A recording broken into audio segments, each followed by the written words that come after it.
मंत्री विधायक लालजी वर्मा जी और मंच पर उपस्थित सभी सम्मानित नेता, इस कार्यक्रम में आए हुए हमारे सभी आदरणीय बुजुर्ग, किसान भाई, बड़ी संख्या में नौजवान साथी, पत्रकार बंधुओं, मैं सबसे पहले यहां पर उपस्थित सभी आदरणीय बुजुर्ग, माताएं, बहनें, नौजवान साथियों का बहुत बहुत धन्यवाद और आभार प्रकट करना चाहता हूं। चुनाव प्रचार का आखिरी दिन है, चुनाव प्रचार का आखिरी दिन है और मुझे ये महसूस हो रहा है और मैं ये कह सकता हूं आपके चेहरों को देख करके कि इस बार भूगांव की जनता इतिहास बनाने जा रही है।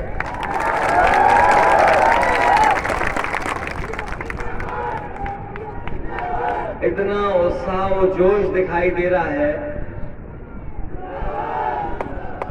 ये लगता है कि अब भूगांव विधानसभा को हम लोगों को गोद में लेना पड़ेगा, गोद लेकर के ही काम करना पड़ेगा।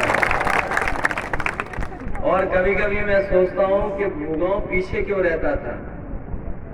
ये हमारी कमी है, ये हमारी कमी है। बिल्कुल कन्नौज से जिसकी सीमा छूती हो वो पीछे कैसे रह सकता है। ये बहुत ही ऐतिहासिक धरती है। जिन हमारे साथियों ने इतिहास के पन्ने पलटे होंगे, मैनपुरी कॉन्स्पिरेसी के बारे में जाना होगा, वो जानते होंगे कि पंडित गेंदालाल दीक्षित का कितना योगदान रहा है क्रांतिकारी आंदोलन को आगे बढ़ाने से लेकर के शाहजहांपुर के हमारे बिस्मिल क्रांतिकारी और उनके साथ न जाने कितनी हजारों की संख्या में जो क्रांतिकारी तैयार हुए थे देश को आजादी दिलाने के लिए। मैं आज इस मौके पर इस गांव में जब हूं तो उन तमाम क्रांतिकारियों को मैं याद करता हूं जिनकी वजह से हमारा देश आजाद हुआ है। और खासकर अलीपुर खेड़ा महान क्रांतिकारी स्वर्गीय दमीलाल पांडे की जन्मभूमि है। इसी मिट्टी में वो जन्मे और न केवल उनकी वजह से बल्कि उनसे प्रेरणा लेकर के बड़ी संख्या में क्रांतिकारी लोग यहाँ पर पैदा हुए हैं। जो लोग मैनपुरी कॉन्स्पिरेसी के बारे में जानते होंगे, अंग्रेजों ने पूरी ताकत लगा दी थी कि किस तरीके से पंडित गेंदालाल दीक्षित जी को गिरफ्तार किया जाए, लेकिन उस समय अंग्रेज नाकाम रहे। और एक समय ऐसा भी आया था कि अंग्रेजों की पुलिस भागते भागते उन्हें यमुना के किनारे तक ले गए। जब उन्हें लगा कि शायद अब न पकड़े जा सकते हैं तो गेंदालाल दीक्षित जी और बिस्मिल उनके साथी यमुना में कूद गए। पुलिस के लोग फायरिंग करते रहे, अंग्रेजों की जो पुलिस थी फायरिंग करती रही, वो पानी से नहीं निकले। उन्हें लगा कि ये सब क्रांतिकारी शहीद हो गए हैं, लेकिन वो इतना पानी के अंदर तैर करके बाहर निकल गए। और उसके बाद जो संदेश दिया है, मैं समझता हूँ क्रांतिकारियों की लड़ाई और 1857 के बाद जितने भी आंदोलन हुए, कहीं न कहीं हमारे जितने क्रांतिकारी मैनपुरी के रहे, जहाँ से शुरुआत हुई, गेंदालाल दीक्षित, पंडित दमीलाल पांडे का योगदान बहुत बड़ा है।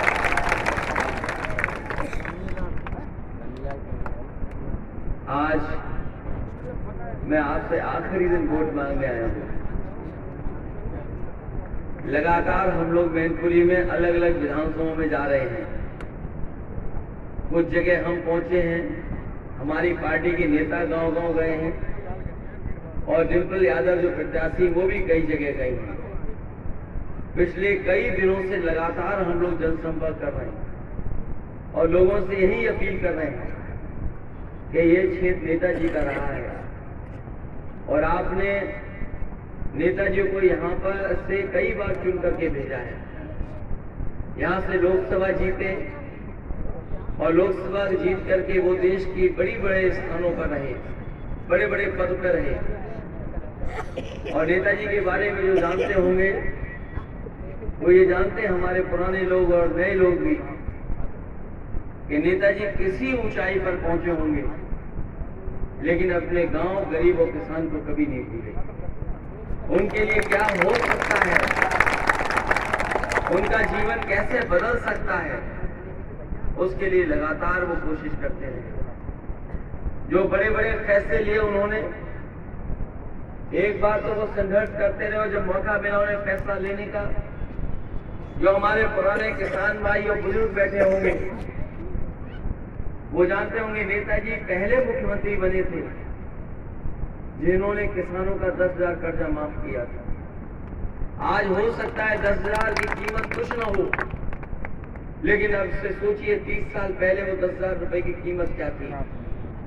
उस समय किसान की हालत खराब थी, बड़े पैमाने पे किसानों के सामने संकट था। नेताजी जब मुख्यमंत्री बने तो उत्तर प्रदेश में पहली बार किसानों का अगर कर्ज माफ हुआ था 10,000 का, तो नेताजी ने कर करके दिखाया। ये हमारे पुराने लोग ये भी जानते होंगे